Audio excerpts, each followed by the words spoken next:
This is lecture number 1 of prepositions. Hi, I'm Professor Ismail H. Khan. Let us begin. What are prepositions? By definition, a preposition is a word which is used with a noun or a pronoun to show the relationship with some other word or words in the sentence. For example, if I say he stood under the tree, the word under is telling me the relationship between the noun and the tree. Now, similarly, if I say that the ducks are swimming in the pond, the word in is the preposition here, which is telling us the relationship between the duck and the pond. So, in this way, we can generate a relationship between two nouns with other words present in the sentence, so that we come to know the relationship between the noun and the other words in the sentence. That is what a preposition will do. Now, what are prepositions? Basically, prepositions can be divided into two forms or two groups or two types. One, according to me, are the common prepositions or the simple prepositions. The common or the simple prepositions are those which are single words and which are most commonly used. A complex preposition, on the other hand, will be more than one word. So, a preposition which has more than one word is known as a complex preposition, that is, 2-3 words together making sense as a preposition or a prepositional phrase together, which has to be used as one group, will be known as a complex preposition. We will come to that later. In this lecture, I am going to deal with common prepositions. This is lecture number 1 of common prepositions. So, what are common prepositions? The common prepositions, as you can see, are single words which are normally used as preposition. For example, on, at, off with a double F, to, in, into, for, from, up, with, without, past, since, till, until, about, above, after, along, around, down, by, during, before, between, among, beside, upon, over, through, under, etc. These are the most common prepositions. Now let us understand how these prepositions are used. The most common preposition in can be used in various ways. For example, it is normally used for as in the name, as in when the name of the countries, when it appears before the name of the countries or name of the city where you live in.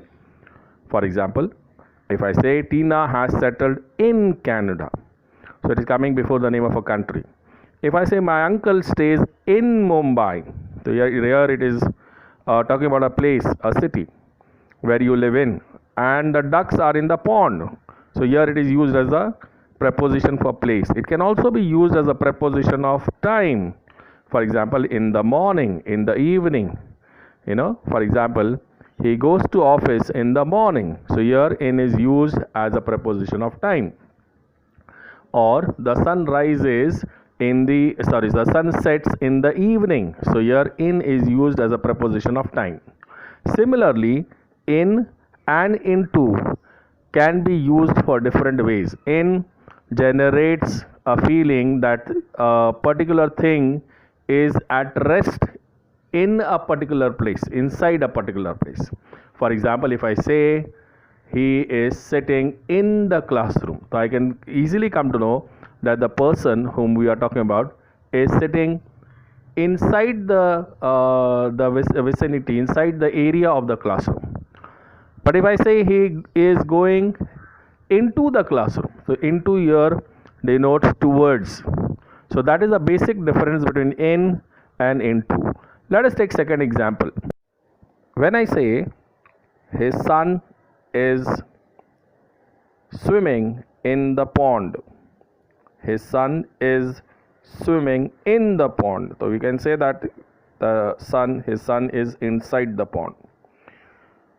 But when I say she jumped into the canal, jumped into, So the direction of the person jumping is given here. She is jumping into, towards the canal. So that is the basic difference between in and into. The next difference is in and within. That is where most of the students, they are confused. Let us understand this very carefully. When I say in 2 days, I mean to say that the end of 2 days. When I say I will return in 2 days, means I will come at the end of 2 days. But when I say I will return within 2 days, so that shows maybe before the end of 2 days. So in and within, they have a simple difference. In is telling us a definite time after that period, and within is telling me a time before the end of that period. So in and within can be used in different ways. Similarly, the preposition for can be used in two different ways. For example, when we are talking about an amount, the preposition for can be used before a definite amount. For example, I bought the pen, I bought this pen for ₹10. But the preposition at can be used for an amount which is not definite. For example, like if I say I bought this pen at a low price. So here the preposition at does not specify any definite amount. For is used for a definite amount, and at is used for an indefinite amount. It's not an amount or a number given there. Similarly, for can be used for a period of time which is definite in length. It shows that the action was done or performed for that definite period, for that whole period. For example, he worked for 8 hours. He worked for 8 hours. So that shows that he worked for the entire time period. But when we are using the preposition during, now during does not specify it is more than 8 hours, or it is less than 8 hours, or it is the same amount. So if I say she worked for, or she fasted for a week, and during that period she did not eat. Now during means it will be in that period frame of time. It does not actually mean in the entire time. It can be lesser time, it can be more time. So that is how during can be a period of time within that time period. It is not a time period which is actually the entire time period. Meaning, if I say 2 days and during 2 days, when I say for 2 days, matlab an entire end of 2 days. But when I say during 2 days, it means probably in the time frame within 48 hours. So that is the difference, for and during. As I told you, for can be used for a period of time. For example, if I say for 4 hours, for 2 months, or for 5 months, for a few days. So for can be used for time. Since is also used as a preposition for a particular time. Now that is the difference. When I say for 4 hours, and the time is not given from when to when, but when I say since, I have to give a particular time. For example, if I say since 2018, or since the morning, or since Wednesday, so here I am giving a definite time, a definite point of time. So since will be used only when there is a definite point of time, and for can be used for an indefinite time, or a time which is not classified or definite. For example, when I say for 4 hours, so the time is not definite here from when to when. It's not giving in me the 4 hours from 12 to 4, something like that. So ultimately the time is not definite. Similarly, for and since are used with perfect and perfect continuous tenses. Perfect and perfect continuous tenses. Please remember that. So ultimately, beta, you will have to keep a check over two things: how these prepositions are used, for and since, and what tense can be used with for and since. For example, for and since can only be used with perfect and perfect continuous tenses.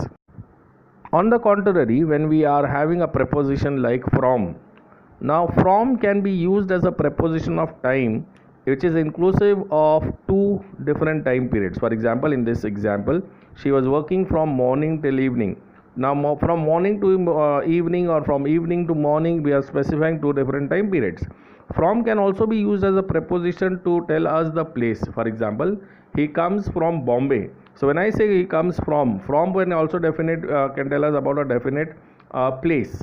So it is actually how you take the preposition, how to use it. There is a humble request, but the only way to be number one in any field, you'll have to practice a lot, and to master something, you'll have to give a lot of time to it. Similarly, prepositions, if you wish to master, you'll have to give a lot of time to it. This was the first part of the preposition lecture. The second lecture will be uploaded soon. Till then, I request you to go through the lecture again, and if you have any doubts, you can just comment in the comment box. Till then, bye. Thank you. Please subscribe to my channel. This is Ismail Khan signing off.